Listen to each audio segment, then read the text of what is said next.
Lietuviškų kabučių grafinė raiška yra apibrėžta lietuvių kalbos skyrybos taisyklėse. Apačioje devynetukai, viršuje šešetukai. Sulietuvintose programose lietuviškos kabutės automatiškai pakeičiamos vietoj angliškųjų, o prireikus lietuviškas kabutės galima surinkti tam tikrų kodų.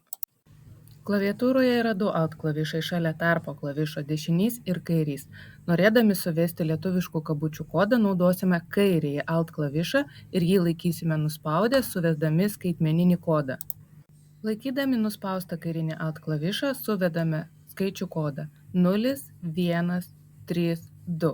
Tai yra apatinių kabučių kodas. 0147 yra viršutinių kabučių kodas. Linkiu išbandyti šiuos lietuviškų kabučių kodus ir savo dokumentus redaguoti tvarkingai ir taisyklingai. Sėkmės!